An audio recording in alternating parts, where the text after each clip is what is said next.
मैं चित्रा त्रिपाठी, अब से सिर्फ एबीपी न्यूज पर। एबीपी न्यूज आपको रखे आगे। अभी बाकी पॉलिटिकल पार्टीज के लोग भी आ रहे हैं, हमारे पास एक रिएक्शन है, सुनते हैं। पहले एक मर्डर हुआ है और हालात देश यहाँ के ख़राब भी होते जा रहे हैं, लेकिन सरकार की तरफ से जो सख्ती होना चाहिए, लोगों को डर खत्म हो चुका है। किसी को डर ही नहीं कानून में। कोई आदमी जाके मस्जिद में खुलेआम कह रहा है कि मारो एक को, मारो हम मारेंगे, कुरान नहीं पढ़ने देंगे, और मतलब हर तरह से लॉ एंड ऑर्डर बिल्कुल ख़राब हो रहा है। और सरकारें जो सिर्फ और सिर्फ नफरत फैलाकर अपनी सियासी रोटी सेक रहे हैं।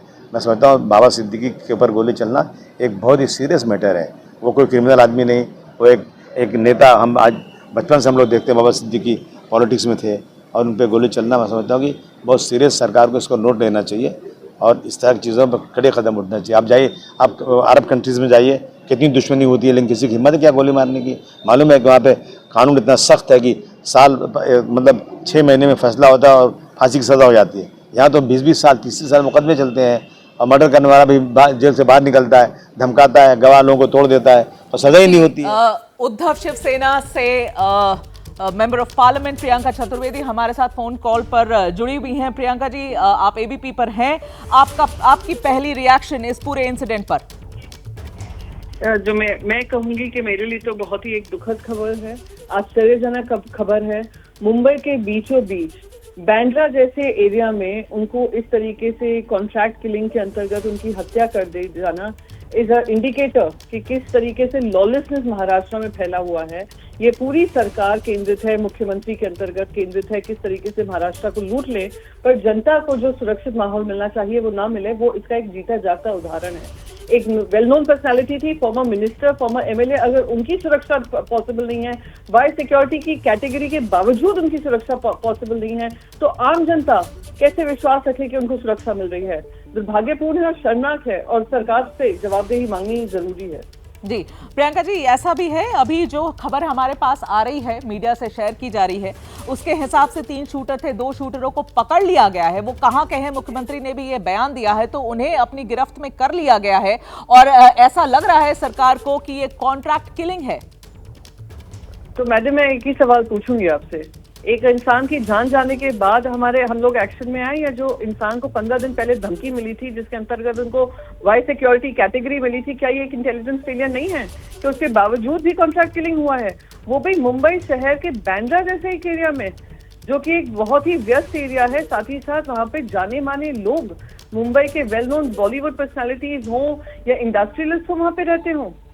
क्या दिखाता है? ये दर्शाता है कि ये राज्य सरकार बिल्कुल विफल रही है, हमारी कानून व्यवस्था बिल्कुल शर्मरा गई है। एंड इट्स अ शेम कि अगर someone like him who was under security can get killed, तो आम जनता क्या करेगी? वो 80-90 के दशक में जो दहशत था देश मुंबई भर में, कि जनता बाहर निकलने से पहले सोचती थी कि पता नहीं किसका अलग नंबर आएगा, वो वही माहौल फिर से हमें आता हुआ दिख रहा है। किसको जिम्मेदार समझते हैं प्रियंका जी आप आज के इंसिडेंट के लिए? एक ही लोग हैं जो जिम्मेदार हैं।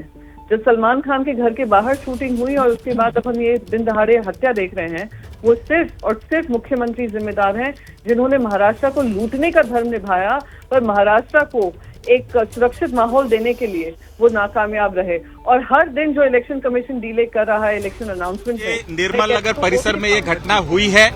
श्री बाबा सिद्दीकी को इस घटना के बाद लीलावती हॉस्पिटल में एडमिट किया गया है। पुलिस ने 2 संदिग्ध लोगों को गिरफ्तार किया है, ताबे में लिया है और इस घटना की आगे की जांच क्राइम ब्रांच मुंबई कर रही है। No comment.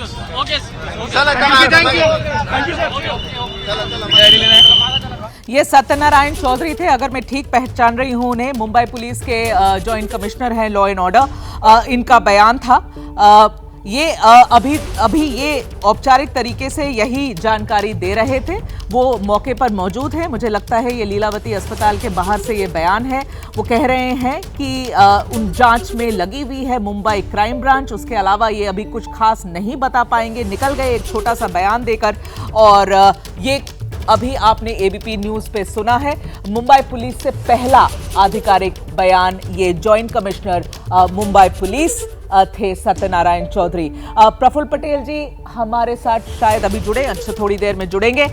एक अलर्ट है जो मैं अभी इसकी जानकारी बताना चाहती हूँ, वो ये है कि आरोपी ने 9.9 mm पिस्टल का इस्तेमाल किया था इस पूरे घटना को अंजाम देने के लिए। जो 5 राउंड फायरिंग हुई है ये 9.9 mm पिस्टल से हुई है और ये पिस्टल जब्त की गई है। मुंबई पुलिस ने इस पिस्टल को अपने पास जब्त कर लिया है। इसीलिए ये जानकारी मीडिया के पास पहुंची है कि इसी पिस्टल से शायद फायरिंग की गई है।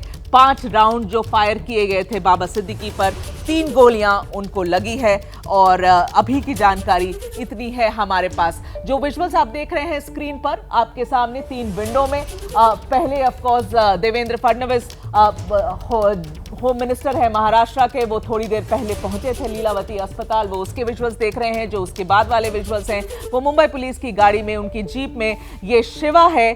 शिवा जो एक शूटर, अभी हम अलेज शूटर ही इसे बता सकते हैं। मुंबई पुलिस ने वैसे तो ये कह दिया है कि ये 2 शूटर उनके हिरासत में है, इन दोनों ने ही, इनके अलावा एक और है, इन तीनों लोगों ने इस घटना को अंजाम दिया है। तो मुंबई पुलिस ने जो बयान दिया है उसके हिसाब से ये शूटर है। तीसरा ऑफ कोर्स आप पुराने विजुअल्स देख सकते हैं जीशान और बाबा सिद्दीकी के। मैं अपने सहयोगियों के पास वापस जाना चाहूंगी। वैभव है, मृत्युंजय है। वैभव, आपके पास आना चाहूंगी, क्या माहौल है अभी वहां पर, क्या जानकारी आप दे सकते हैं? देखिए, यहाँ पे बाबा सिद्दीकी के अभी करीबी लोग हैं, वो दूसरी तरफ की गेट है, वहाँ पे उनको अंदर छोड़ा जा रहा है। कुछ ही समय पहले बाबा सिद्दीकी की बहन और बहनों ही आए हैं। अभी जो पॉलिटिकल लीडर्स हैं वो भी यहाँ पे आना शुरू है। रामदास आठवले यहाँ पे आकर गए हैं और भाई जगताप जो कांग्रेस के लीडर है वो यहाँ पे पहुँचे हैं। अंदर अभी यूबीटी के कुछ पूर्व पार्षद है जो यहाँ के लोकल है वो भी यहाँ पे आए हैं। एकनाथ शिंदे के करीबी, सलमान खान के नज़दीकी और बाबा सिद्दीकी के परिवार के नज़दीकी राहुल कनाल फिलहाल अस्पताल के अंदर है। अभी जो जानकारी मिल रही है वो सभी धीरे धीरे यहाँ पे जो पॉलिटिकल लीडर्स है वो आना शुरू हो गया है। परिवार के लोगों को इन्फॉर्म किया जा रहा है। और देखा जाए तो ये लीलावती का पूरा परिसर है, देखिए बांद्रा का ये पूरा परिसर है। यहाँ पे हम आपको दिखाना चाहेंगे कि यहाँ की जो ट्रैफिक की समस्या है वो अभी थोड़ी समय पहले जाम हुई थी। अभी यहाँ पे यातायात है वो रुक जा सकती है, ऐसी परिस्थिति यहाँ पे मौजूद है। यहाँ पे हम आपको बताना चाहेंगे कि यहाँ पे काफ़ी सारी भीड़ है वो धीरे धीरे बढ़ती जा रही है। देखो जैसे जैसे कार्यकर्ताओं को समझ में आ रहा है वैसे वैसे कार्यकर्ता इस गेट से उस तरफ, इस गेट से उस तरफ, ऐसे उनकी रेलचल अभी शुरू है। तो हमें बताना यही है कि कार्यकर्ता भी यहाँ के साथ बड़ी संख्या में मौजूद हो रहे हैं। देखो ये पूरा लीलावती का परिसर है, राइट से लेके लेफ्ट तक पूरा जो कॉर्नर है वो कार्यकर्ताओं से भरा है। लेकिन जो गाड़ियां हैं उनको काफी समस्या यहाँ पे दिक्कत आ रही है। और ये जो गेट नंबर 2 है मैं आपको दिखाना चाहूंगा। चरण सिंह जी, आपने पूरी इंसिडेंट की खबर तो आप तक पहुंच ही गई होगी, हर किसी तक पहुंच गई है। आपकी प्रतिक्रिया जानना चाहूंगी। बस बहुत राजनीति ऑलरेडी शुरू हो गई है चरण सिंह जी विपक्ष के द्वारा। देखिए, सर्वप्रथम तो मैं कहना चाहूंगा कि बाबा सिद्दीकी हमारे पुराने कलीग थे जब वो कांग्रेस में थे। तो बड़ी दुखद घटना है, बहुत शॉकिंग घटना है, हर किसी को ये शॉक लगा है। और हैरत की बात है, ये राजनीति की बात नहीं मैं करने जा रहा हूँ, हैरत की बात है एक नेता, बड़ा नेता, उनका कोई दिन जाता नहीं, कोई प्रोग्राम होता नहीं, तो आज भी उन्होंने वैसी गालियां देने का काम किया है। उनका मानसिक संतुलन जो है थोड़ा बिगड़ रहा है, क्योंकि 2 दिन पहले जागतिक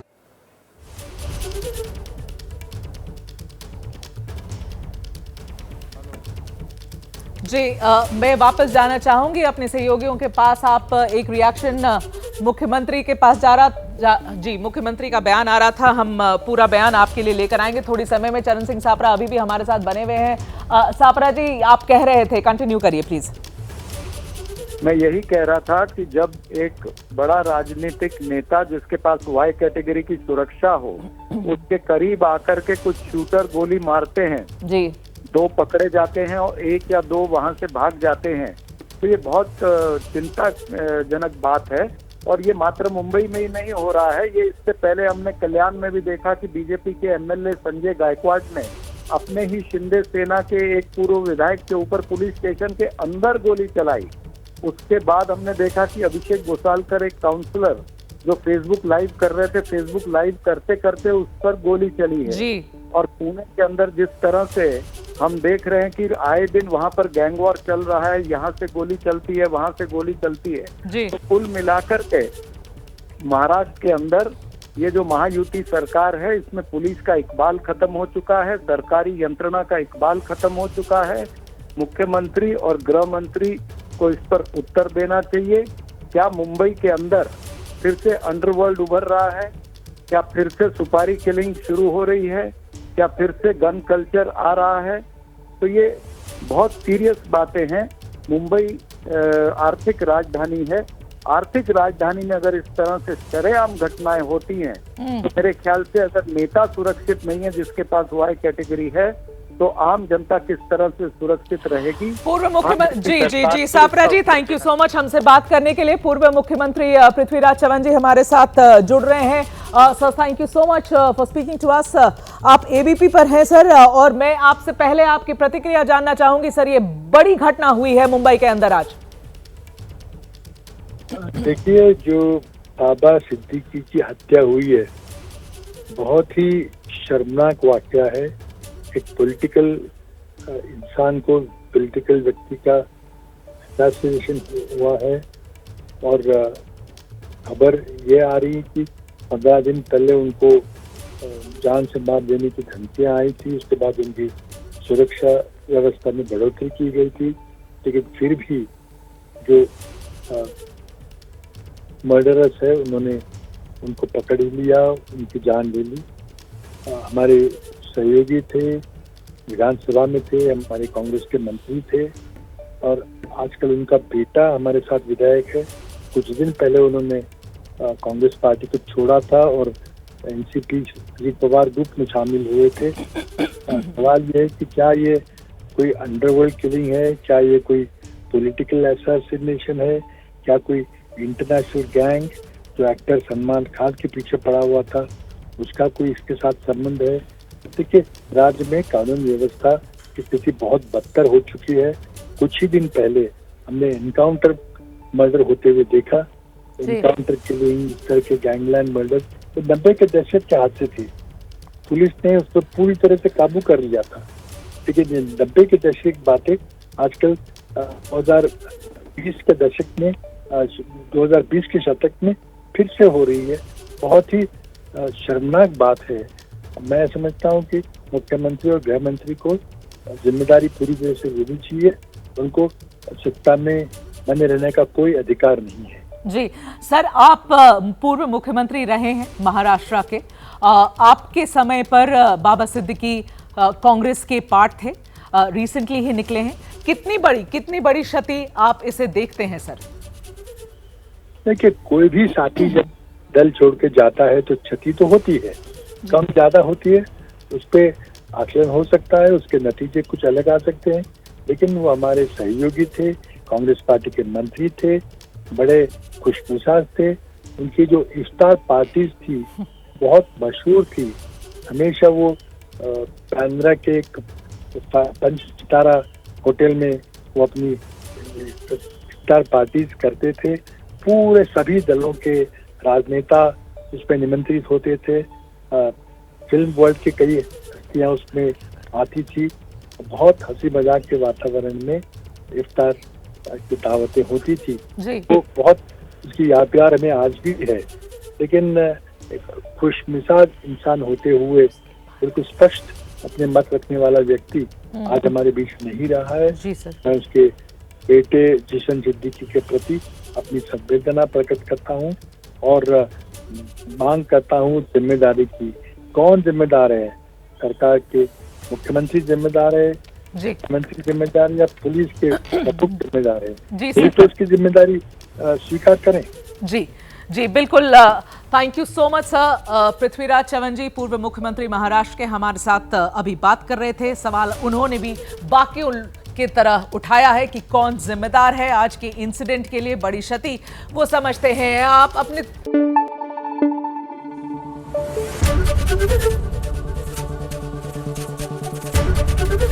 एबीपी न्यूज आपको रखे आगे।